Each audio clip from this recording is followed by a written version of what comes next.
What happens when the life you've meticulously built is destroyed by the two people you should have been able to trust most?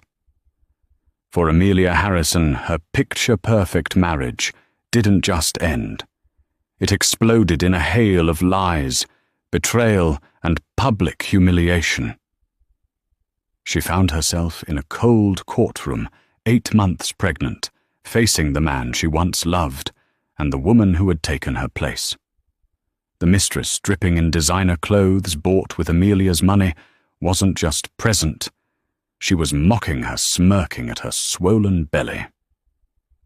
But in the theatre of justice, the final act is always saved for the judge who asked one simple question that would bring their entire world of deceit crashing down.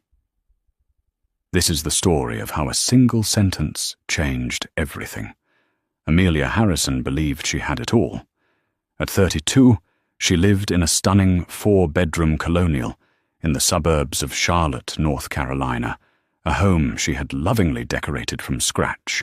Her husband, Mark Harrison, was the charismatic senior vice president of a booming tech firm, Harrison Innovations, a company he'd built with his father. He was handsome, ambitious, and to the outside world utterly devoted to her. Their life was a curated collection of sun-drenched vacations to the Amalfi Coast charity galas, where their names were whispered with respect, and cozy Sunday mornings spent planning a future that seemed as bright and boundless as the Carolina sky. Amelia had met Mark in her mid-20s. She had been a promising graphic designer with a fiery spirit and a portfolio that was turning heads. He had been a relentless suitor, charming her with grand gestures and promises of a partnership built on mutual ambition. He'd convinced her to leave her job to support his burgeoning career. "I need you, Ames," he'd said, his voice earnest over a candle-lit dinner. "You're my rock. With you by my side, I can build an empire for us."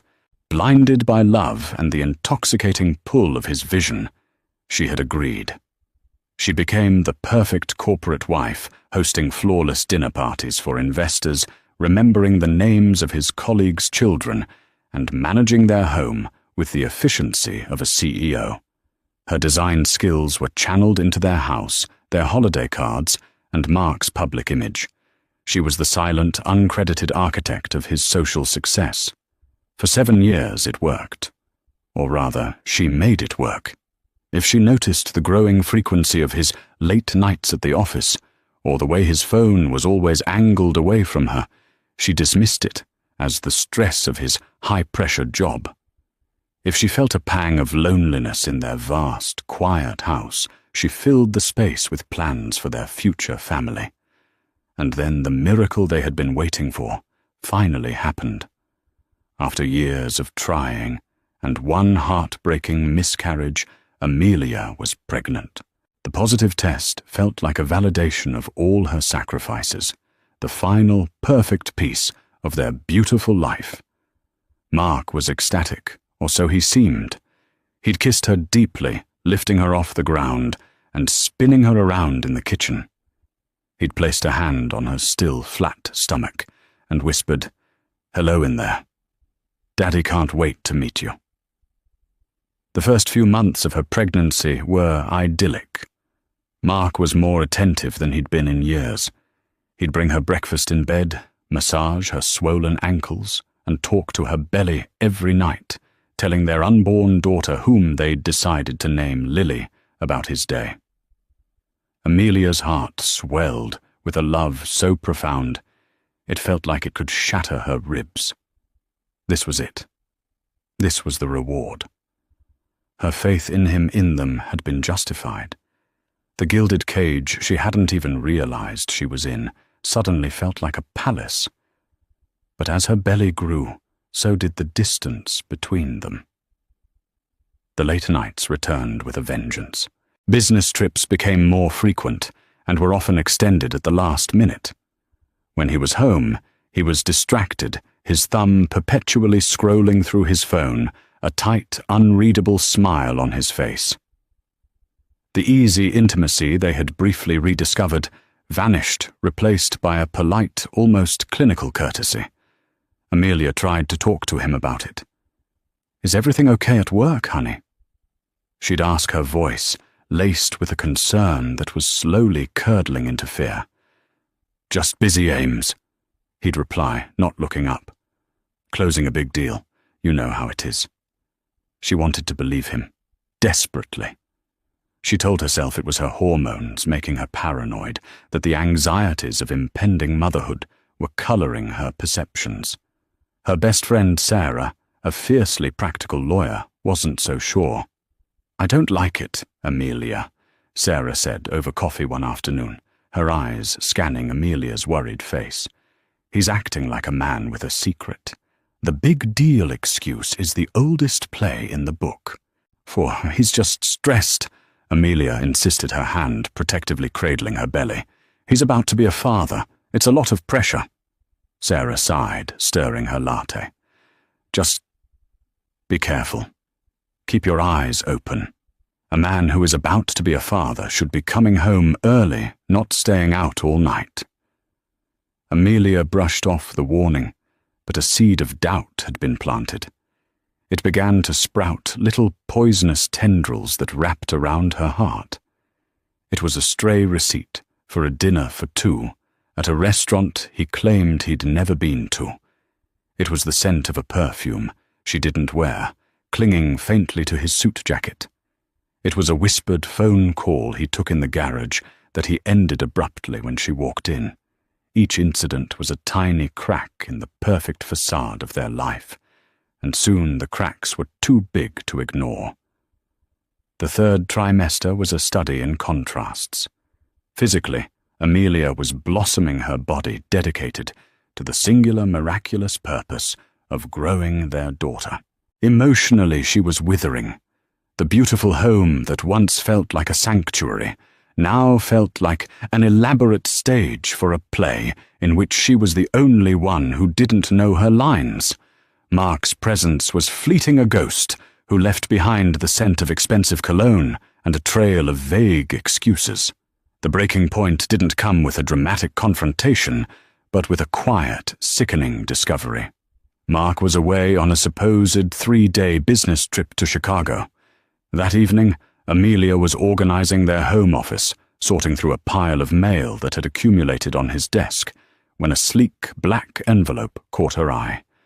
It wasn't from a client or a bank. It was from a high-end jewelry store downtown Levillon. Curiosity, sharp and painful, pricked at her. She told herself it was an early anniversary gift that he was surprising her. Her hands trembled slightly as she slit open the envelope. It wasn't a receipt for a gift for her. It was a detailed invoice and an insurance appraisal for a custom-designed diamond tennis bracelet. The price made her gasp, $42,000. But it wasn't the price that made the blood drain from her face. It was the inscription noted on the work order, for my C, my forever. MC. Not A for Amelia. M for Mark. The air in the room grew thick and heavy. Amelia sank into Mark's leather office chair, the paper crinkling in her white-knuckled grip. Her mind raced, sifting through the last few months, the last few years, re-evaluating every late night, every business trip, every distracted kiss. It was like pulling on a single loose thread, and with that one tug, the entire tapestry of her marriage began to unravel before her eyes. Who was C? Her fingers, moving with a will of their own, went to the laptop on the desk. She knew Mark's password. It was the date of their first dog's birthday, a small intimacy from a time that now felt like another life. She navigated to his social media. His public profiles were pristine, filled with photos of him and a smiling, adoring Amelia. But Sarah had once mentioned that many cheaters have a second, more private account. It was a long shot. She typed his name into the search bar with variations, adding his hobbies, his middle name. Nothing. Then, on a whim, she searched a name she'd overheard him mention on the phone a few weeks ago, someone he'd called a brilliant new marketing consultant, Chloe Jenkins. Her profile was public. The first photo was a professionally shot headshot. Chloe Jenkins was stunning in a sharp, intimidating way. She was younger than Amelia, maybe 27 or 28, with sleek black hair, cut into a severe bob-piercing blue eyes, and a smile that was more of a smirk. Her bio read, marketing strategist, disruptor, unapologetic. Amelia's heart hammered against her ribs as she scrolled. There were photos of Chloe at industry events, on luxurious vacations, and in chic restaurants. And then she saw it. A photo posted just 2 days ago. Chloe was on a balcony overlooking a city skyline that was unmistakably not Charlotte. Her arm was outstretched, a glass of champagne in her hand. On her wrist, glittering maliciously under the city lights, was a brand-new diamond tennis bracelet. The caption read, "Chicago has my heart. Feeling so blessed." Mark was in Chicago. With her. A wave of nausea so profound it nearly buckled her over washed through Amelia. The bracelet wasn't a gift for a client. It wasn't a corporate expense. It was a $42,000 declaration of love for another woman. The inscription, "For my C." My forever burned itself into her brain. She kept scrolling, a glutton for punishment. She found photos of them together, disguised as work events. There was one from the company's summer retreat 6 months ago. Mark had his arms slung casually around Chloe's shoulders, both of them grinning at the camera, a picture of professional camaraderie. But now Amelia could see the truth in the way his fingers curled possessively, the way Chloe leaned into him, the shared secret spark in their eyes. He wasn't just having an affair. This was a relationship. A long-term established parallel life she had known nothing about. The empire he was building wasn't for them. It was for him. And Chloe. The sound that escaped Amelia's lips was a raw, wounded thing halfway between a sob and a scream. The betrayal was absolute. It wasn't just the infidelity. It was the depth of the deception. Every "I love you," every shared dream for their daughter, every promise he'd made had been a lie. A carefully constructed piece of theatre to keep his comfortable home life intact while he built another one elsewhere. She immediately called Sarah, her voice choked and broken. "You were right," she managed to whisper. "You were right about everything." Sarah didn't say, "I told you so." She simply said, "I'm on my way. Don't do anything until I get there. Lock the doors." When Sarah arrived 20 minutes later, she found Amelia sitting on the floor of the office, surrounded by the ghosts of her marriage. The jewelry receipt was on the floor beside her, the laptop screen still glowing with Chloe's triumphant face. Sarah took one look at her friend's shattered expression, and her gaze hardened. "Okay," she said, her voice low and firm, all traces of soft sympathy replaced by a cold, legal fury. "The grieving can come later. Right now we go to war. First thing we do is document everything. Every photo, every receipt. Then we find you the most ruthless divorce attorney in this state. He wanted to build an empire, fine. You're going to take half of it." For the first time that night, a flicker of something other than pain sparked in Amelia's eyes. It was a cold, unfamiliar flame. It was rage. She was pregnant, betrayed, and alone. But as she looked at the smug face on the screen, she made a silent vow. They would not break her. She would fight for herself, and more importantly, she would fight for the innocent life growing inside her. The war had just begun. Mark returned from Chicago 2 days later, walking into the house with a counterfeit smile and a duty-free gift bag for Amelia. He found her in the living room, not waiting with a warm welcome, but sitting on the sofa, her expression as cold and hard as granite. The house was unnaturally silent. "Hey, Ames, I'm back," he said, his voice faltering slightly as he took in the scene. Long trip. I brought you those Swiss chocolates you love." He set the bag on the coffee table. It sat there like an olive branch offered across a battlefield. Amelia didn't look at the chocolates. She looked at him, her eyes searching his for any flicker of remorse, any hint of the man she thought she had married. She found nothing but a well-practiced mask of benign affection. "How was Chloe?" she asked, her voice dangerously quiet. The mask slipped. Just for a second. A flicker of panic crossed his features before being replaced by practiced confusion. Chloe Jenkins from marketing. She was fine. We closed the deal. It was a huge success." "I'm sure it was," Amelia said, her voice dripping with ice. She pushed the jewelry store invoice across the coffee table towards him. "I trust she enjoyed her success bonus." Mark glanced down at the paper.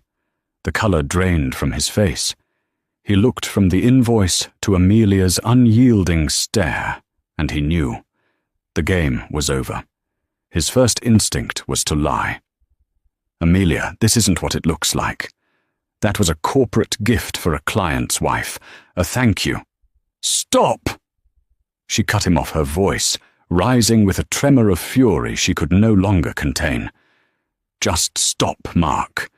Do not insult my intelligence on top of everything else you've done. The inscription, 'For my sea, my forever.' Was that for the client's wife, too?" Silence. Thick, damning silence. Finally he dropped the act. His posture changed. The charming, loving husband persona evaporated, leaving behind someone cold, hard, and unfamiliar. "So you know," he said, his voice flat. It wasn't an apology. It was a statement of fact. "I know you've been living a double life," she shot back, her voice breaking. "I know you've been lying to me for God knows how long. While I've been at home pregnant with your child, you've been flying around the country with her, buying her $40,000 bracelets. Don't be so dramatic, Amelia." He scoffed, the cruelty in his tone, shocking her to her core. "It's not like you haven't had a comfortable life. I've given you everything. This house, the cars, a life of leisure." "A life of leisure," she repeated, incredulous. "I gave up my career for you. I built this home. I supported your ambition. I stood by you. I thought we were building a life together. You haven't given me anything I didn't earn 1,000 times over." He ran a hand through his hair, a gesture of frustration, not remorse. "Look, I'm sorry you found out this way. It got complicated. Chloe, she understands me. The pressure I'm under." The excuse was so pathetic, so transparently selfish, that it snapped something inside Amelia. The heartbreak receded, replaced by a crystalline clarity. She was done. "Get out," she said, her voice low and steady. "What, don't be ridiculous. This is my house." "Get out," she repeated, rising to her feet, her pregnant belly a shield of maternal fury. "Get your things and go stay with your soulmate.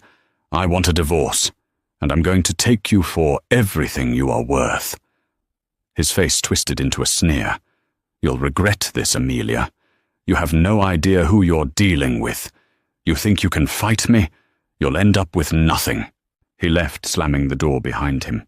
So hard a picture frame rattled on the wall, a photo of them on their wedding day, smiling and oblivious. In the silence that followed, Amelia didn't cry. She picked up her phone and dialed the number Sarah had given her. "Eleanor Vance's office. How may I help you?" A crisp voice answered. "My name is Amelia Harrison," she said, her voice solid as steel. "I need to schedule a consultation. It's regarding a divorce." Eleanor Vance was a legend in Charlotte's legal circles, a woman in her late 50s with sharp grey eyes and a reputation for surgically dismantling narcissistic husbands in court. When Amelia met her the next day, she understood why. Eleanor listened to the entire story without interruption, her expression unreadable. She reviewed the documents Amelia and Sarah had compiled, the jewelry receipt screenshots of Chloe's social media, and credit card statements Amelia had pulled online, which were littered with charges for hotels and flights that didn't match Mark's work calendar. When Amelia finished, Eleanor leaned back in her chair. "Mr. Harrison is not just an adulterer, Amelia. He's arrogant. And arrogance is a vulnerability I can exploit," she stated calmly. "He thinks because he's the primary earner, he holds all the cards. He's about to learn a very expensive lesson." Eleanor laid out the strategy. They would file immediately, citing irreconcilable differences, the standard in a no-fault state like North Carolina. But in the discovery process, they would go after the financial records with a vengeance. "The bracelet is just the tip of the iceberg," Eleanor explained. "A man like this, especially one who owns a business, doesn't just cheat. He hides assets. He funnels company money for personal use. I'd be willing to bet Miss Jenkins isn't just his girlfriend. She's a co-conspirator in his financial deceptions." The next few months were a blur of legal paperwork depositions and escalating hostilities. Mark, true to his word, played dirty. His lawyer sent a low-ball settlement offer that was insulting.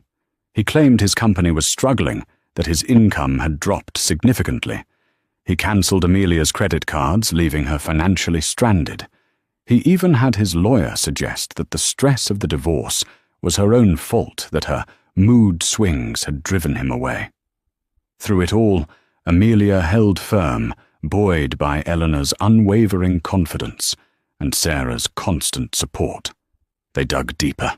They subpoenaed Harrison Innovations' financial records, Mark's personal bank statements, and crucially, Chloe Jenkins' employment records and bank accounts. What they uncovered was staggering. Mark had been paying Chloe a ridiculously inflated salary for a consulting role that barely existed. He had used company funds to lease her a luxury apartment and a new Mercedes.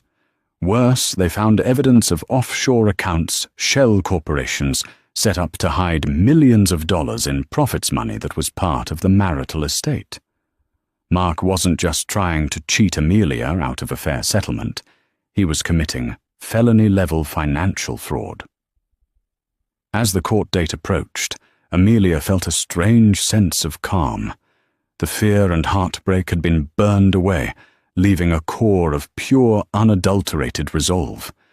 This was no longer just about a broken heart. It was about justice for his deception, for the years she had sacrificed, and for the future of her daughter. Mark, however, seemed to grow more confident. He and Chloe were now a public couple, appearing at events together, brazen and unashamed. Chloe in particular seemed to relish her new role. Her social media was a curated gallery of her lavish lifestyle, with Mark a constant public slap in the face to Amelia. The day before the hearing, Amelia received a package by courier. Inside was a single glossy 8/10 photo.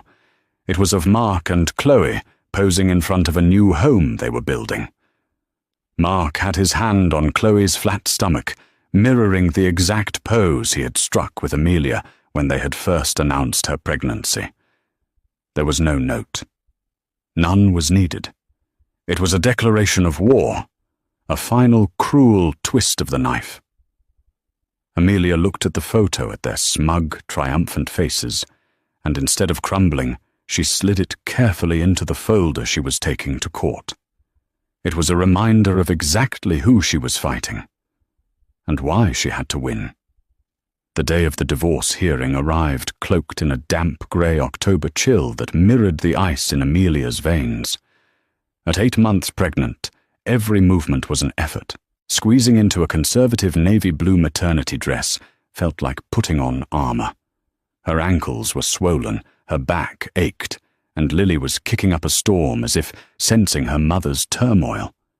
As she walked up the marble steps of the Mecklenburg County Courthouse, with Eleanor Vance at her side, Amelia felt 1,000 years old. The courtroom itself was an imposing wood-paneled chamber, designed to intimidate. It smelled of old paper and stale coffee.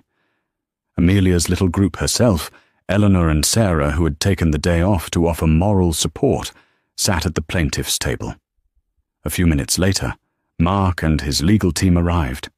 He looked impeccable in a tailored charcoal suit, his face a mask of detached indifference. He refused to meet Amelia's gaze, but the person who drew all the air from the room was the woman who walked in beside him. Chloe Jenkins had dressed for a performance. She wore a tight blood-red dress that stood in stark contrast to the courtroom's somber tones. Her heels clicked with arrogant confidence on the polished floor.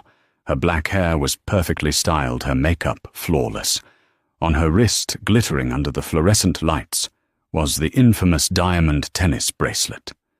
She wasn't a witness or a party to the divorce. She was there as a spectator, a symbol of Mark's victory. She took a seat in the front row of the public gallery, directly in Amelia's line of sight. As Amelia settled uncomfortably into her chair, Chloe caught her eye. She didn't look away. Instead, a slow, condescending smirk spread across her face. She let her gaze travel deliberately down to Amelia's swollen belly, and then back up her perfectly arched eyebrow, raising in a gesture of pity that was really pure contempt. The hearing began. Judge David Albright, a man known for his stern demeanor and sharp intellect, presided. The initial proceedings were dry and procedural. Mark's lawyer, a slick man named Richard Peterson, painted a picture of a marriage that had simply run its course. He argued that Mark had been more than generous in his settlement offer, and that Mrs. Harrison's demands were unreasonable and vindictive. When Eleanor Vance rose to speak, the atmosphere shifted. She began calmly, methodically, laying out the timeline of the marriage, and Amelia's contributions, both tangible and intangible. Then she moved to the finances. Your Honor. She began. Mr. Harrison has claimed a significant downturn in his company's profitability, which he uses to justify an insulting settlement offer to his pregnant wife. However, the evidence we have uncovered tells a very different story. One by one she presented the documents they had unearthed, the bank statements showing massive transfers to offshore accounts, the doctored profit and loss statements, the company credit card bills detailing lavish personal expenses billed as corporate development, including 5-star hotels, Michelin-starred restaurants, and a $42,000 bracelet. With each new piece of evidence, Mark's composure began to fray. A muscle twitched in his jaw. Richard Peterson objected repeatedly, but Judge Albright overruled him each time, his eyes narrowing with growing interest. Throughout it all, Chloe sat in the gallery, a silent but powerful tormentor. She couldn't speak, but her actions were louder than any testimony. When Eleanor mentioned Amelia's sacrifice of her career, Chloe examined her perfectly manicured nails with an air of boredom. When Amelia shifted in her seat, trying to find a comfortable position, Chloe would cross her long, slender legs, a subtle but clear flaunting of her own unpregnant form. The worst of it came during a brief recess. As Amelia slowly made her way towards the restroom, she passed Chloe in the hallway. You should really watch your stress levels, Chloe said, her voice a low saccharine purr. It can't be good for the baby.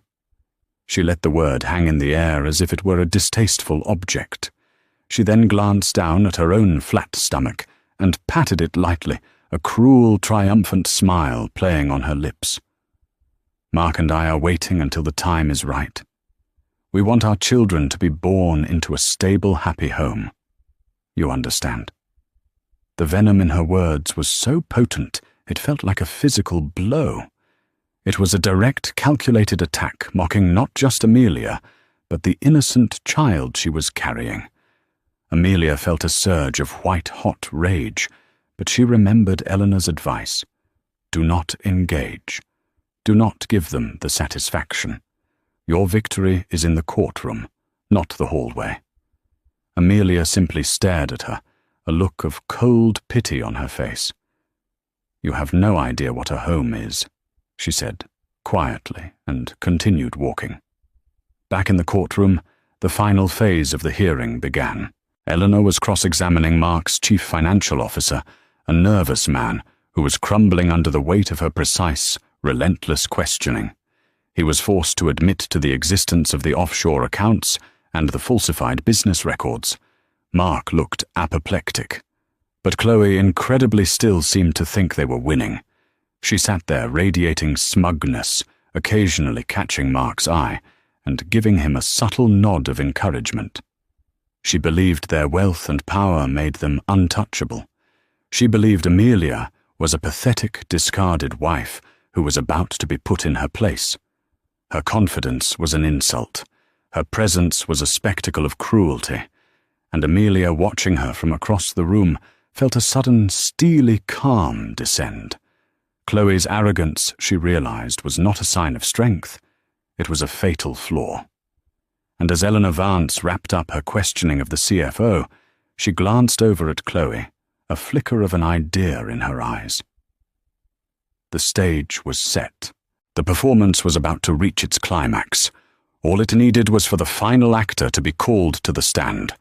The air in the courtroom was thick with a tension so palpable it felt like static electricity. Mark Harrison's empire of lies had been systematically dismantled by Eleanor Vance. The evidence of financial fraud was overwhelming. Mark sat stunned and pale, his lawyer whispering frantically in his ear. But the final, most satisfying act of this tragedy was yet to come. Judge Albright, who had been observing the proceedings with a stony expression, leaned forward, his eyes fixed on the evidence binders. He was clearly displeased with the blatant attempts to defraud both Amelia and the court. He looked from Mark's ashen face to the stack of incriminating documents. Then his gaze drifted past the legal teams and settled on the front row of the gallery. He settled on Chloe Jenkins. She was still the picture of defiant confidence, though a slight frown now touched her perfectly painted lips. She had been whispering to the woman next to her, likely some equally vapid friend, but fell silent under the judge's intense scrutiny. "Miss Vance," Judge Albright said, his voice resonating through the silent room. "Your evidence paints a clear picture of Mr. Harrison's financial misconduct. It also appears that a significant amount of these marital assets were funneled directly to a Miss Chloe Jenkins." Eleanor nodded. "That is correct, Your Honor. And Miss Jenkins is present in the courtroom today?" the judge asked, though it was obvious he knew exactly who she was. "Yes, Your Honor. The woman in the red dress." All eyes turned to Chloe. A faint blush crept up her neck. This was not the kind of attention she had wanted. She had come for a victory lap, not to be singled out by a federal judge. Judge Albright steepled his fingers, his gaze unwavering. "Miss Jenkins, would you please approach the witness stand?" A ripple of shock went through the courtroom. Richard Peterson shot to his feet. "Your Honor, objection. Miss Jenkins is not on the witness list. She is not a party to this case. She is merely a spectator." "Mr. Peterson," the judge said, his tone dangerously low, "a potential conspiracy to commit financial fraud and hide marital assets makes her far more than a mere spectator. I have some questions for her." Overruled. "Miss Jenkins, please approach." Chloe looked nervously at Mark, who gave a frantic, almost imperceptible shake of his head. But defying a direct order from the judge was not an option. With a newfound reluctance, her confident stride now a hesitant shuffle, Chloe made her way to the witness stand. The click-clack of her heels echoed loudly in the silent room. After being sworn in, she sat down, smoothing her red dress over her knees, trying to regain her composure. "State your full name for the record," the bailiff instructed. "Chloe Ann Jenkins," she said, her voice a little higher than she intended. Judge Albright adjusted his glasses. He looked at her not with anger, but with a kind of weary disappointment, the look of a man who had seen this same sordid play 100 times before. "Miss Jenkins," he began, his voice calm and even. "You are employed by Harrison Innovations, is that correct?" "I am an independent contractor," she corrected, parroting a line she had clearly been coached to say. "A marketing strategist." "I see. And your contract began on, let's see the record, June 1st of last year." "That's correct," she said, a little of her confidence returning. This was safe territory. "And before that date, you had a purely professional relationship with Mr. Harrison." Peterson was on his feet again. "Objection, Your Honor, relevance. Highly relevant counsel. It speaks to the timeline of the dissipation of marital assets. I'll allow it. Please answer the question, Miss Jenkins." Chloe glanced at Mark's lawyer, who gave her a reassuring nod. The strategy was clear: admit to the relationship only after the date of legal separation, which they had post-dated to their advantage. Admitting to anything earlier would prove long-term adultery and strengthen Amelia's case for a larger share of the assets due to financial misconduct during the marriage. "Yes," Chloe said firmly. "Our relationship was strictly professional before June 1st of last year." She even managed a small, convincing smile. She thought she was acing the test. Amelia watched her, her heart beating a slow, steady rhythm. She glanced at Eleanor, who gave her a subtle, knowing look. This was it. The trap was set. Judge Albright nodded slowly, as if accepting her answer. He shuffled a few papers on his desk, creating a moment of silence that seemed to stretch for an eternity. He looked up, his gaze piercing through Chloe's carefully constructed facade. He didn't ask about her salary, or the apartment, or the car. He didn't ask about the offshore accounts. He leaned into his microphone and asked her one simple, devastating question. "Miss Jenkins, for the record, can you please tell the court the date of your 25th birthday?" The question was so unexpected, so completely out of left field, that it hung in the air, confusing everyone. Chloe blinked, thrown off balance. Peterson looked bewildered. Mark furrowed his brow. What could her birthday possibly have to do with anything? My birthday," Chloe stammered. "Yes, the date," the judge prompted, his voice patient but firm. "It's, April 16th, she said. "And the year?" A flicker of panic appeared in her eyes. Why was he asking this? She did the math in her head. "It was 3 years ago," she said, trying to sound casual. Judge Albright nodded. "So April 16th, 3 years ago. Thank you." He then turned to Eleanor Vance. "Ms. Vance, do you have Exhibit 27B ready?" Eleanor stood, a grimly satisfied look on her face. "I do, Your Honor." She walked to the projector and placed a document on it. An image flashed onto the large screen on the courtroom wall for everyone to see. It was a high-resolution scan of a credit card statement, a Harrison Innovations corporate card under Mark's name. And there, circled in red, was a charge from 3 years ago, on April 16th. The charge was for over $9,000. The vendor was listed as the St. Regis Bora Bora. Next to it, Eleanor projected another image, a flight manifest obtained under subpoena from the airline. It was for a flight to Bora Bora, departing April 14th of that same year. The passenger list showed 2 names, seated together in first class, Mark Harrison and Chloe Jenkins. The trap had been sprung. Chloe's lie about their relationship beginning last year was shattered in an instant. This wasn't just a recent affair. It was a deep, long-running deception that went back years paid for, with marital funds disguised as business expenses. Chloe stared at the screen, her face ashen. The blood red of her dress now seemed to mock her, making her pallor even more stark. She looked like a ghost. The smirk was gone, replaced by pure, unadulterated panic. Judge Albright looked down at her from his bench, his expression now one of cold fury. "Miss Jenkins," he said, his voice dropping to a thunderous calm. "Lying under oath is called perjury. It is a felony.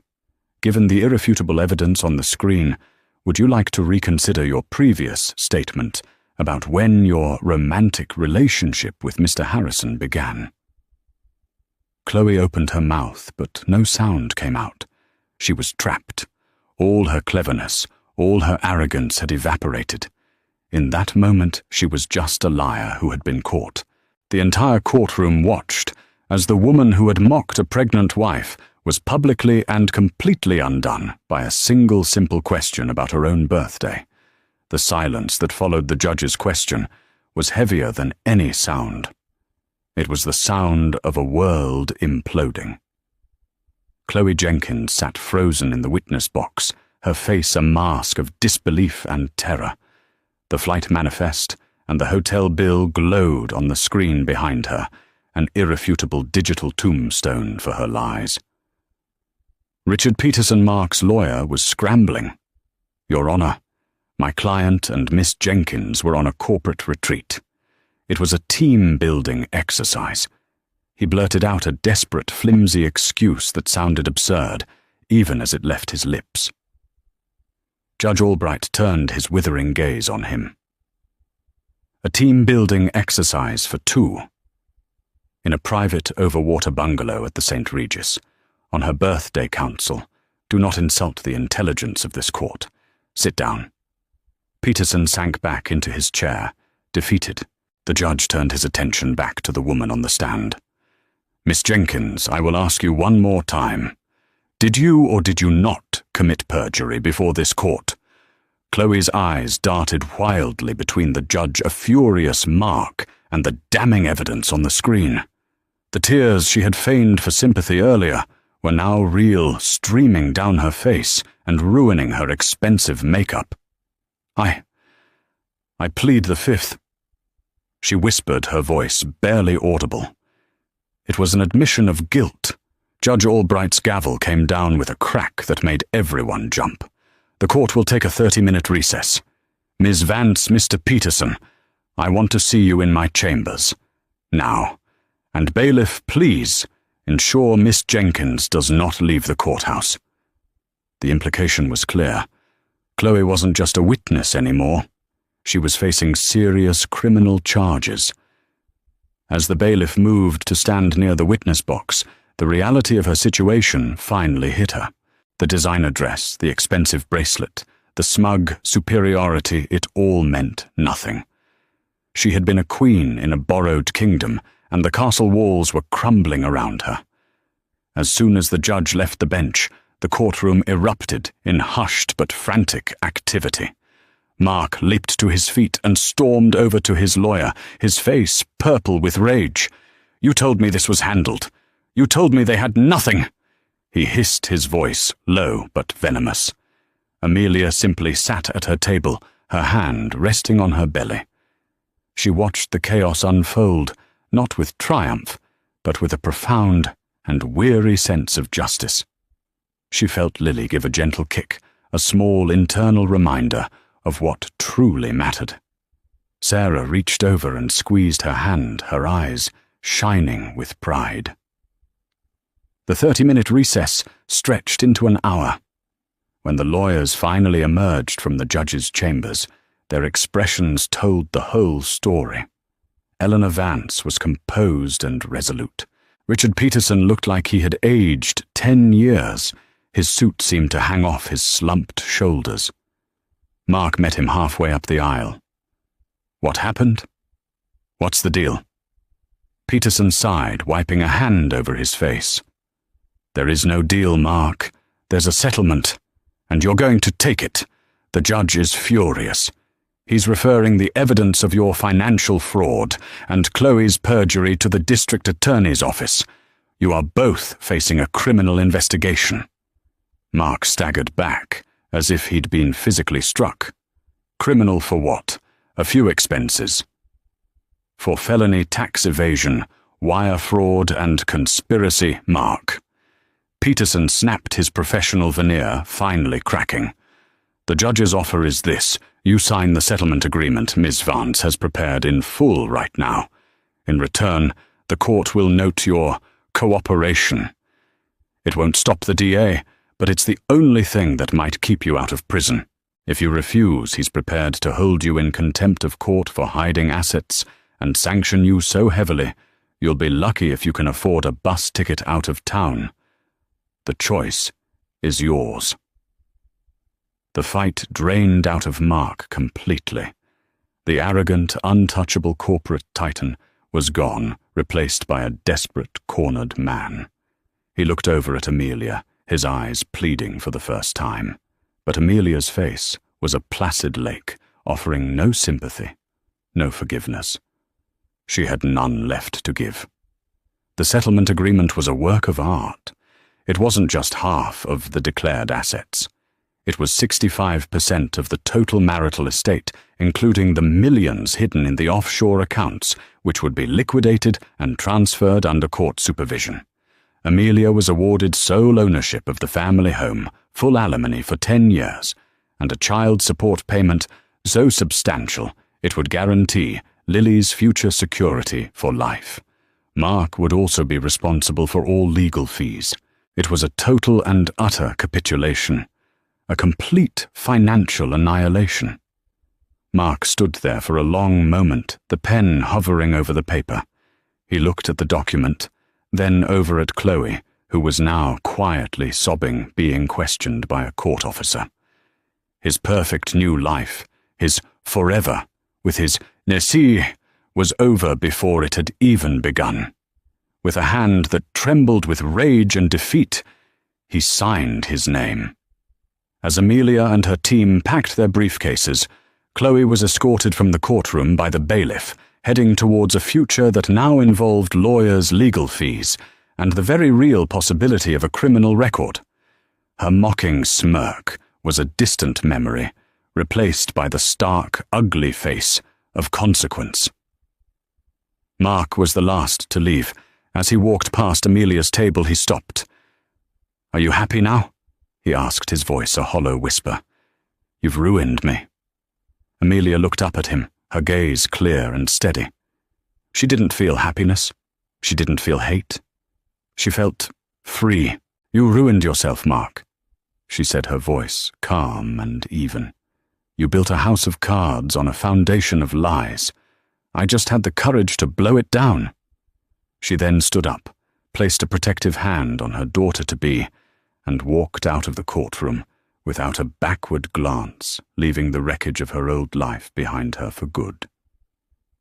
The months following the court hearing were a period of quiet reconstruction.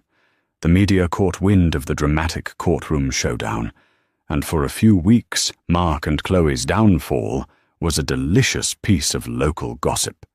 Harrison Innovations was thrown into turmoil, the board of directors facing a massive scandal, and a federal investigation forced Mark to resign.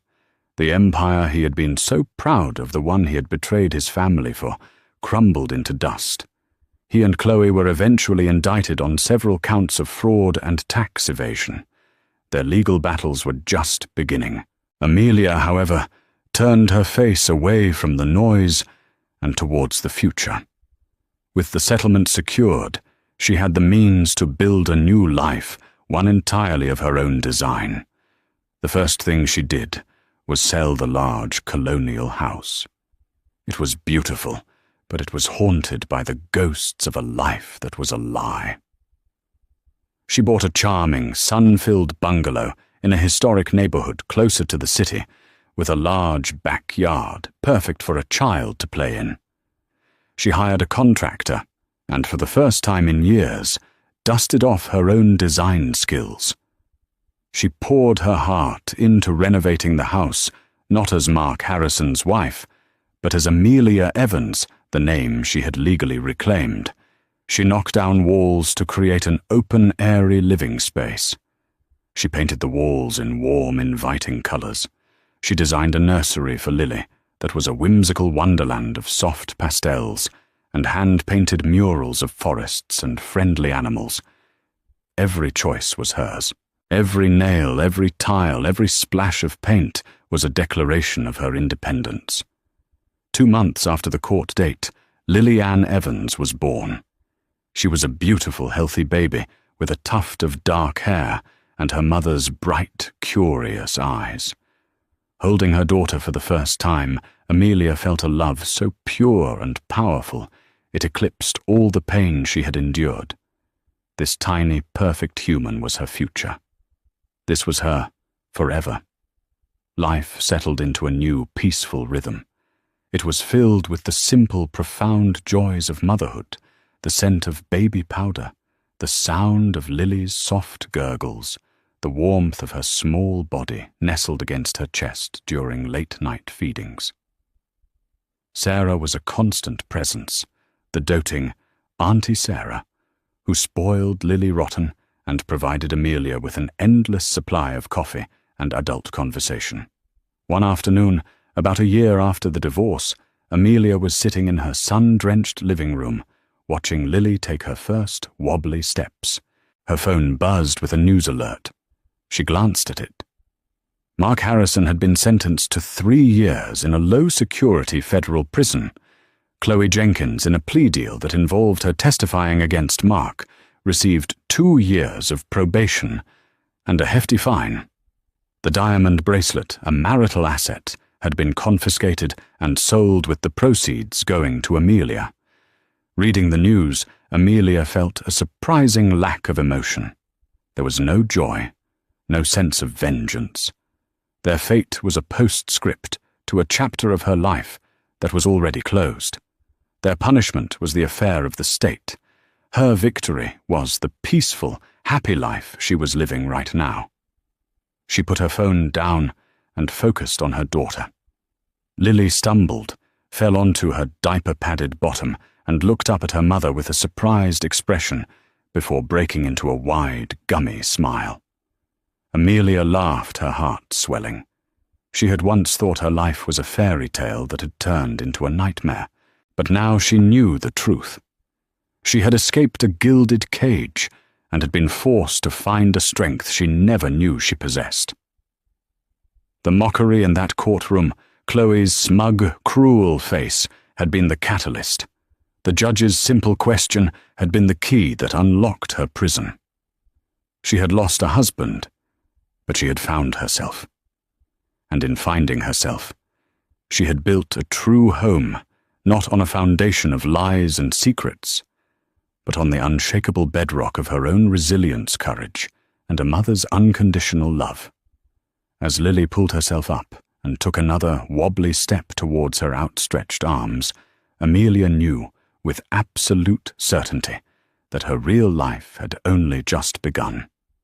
Amelia's story is a powerful testament to the fact that even in our darkest moments, when we feel most broken and humiliated, we can find an inner strength we never knew we had. Her journey wasn't just about getting revenge on a cheating husband and his arrogant mistress. It was about reclaiming her identity, her future, and her peace. The courtroom drama was just the climax.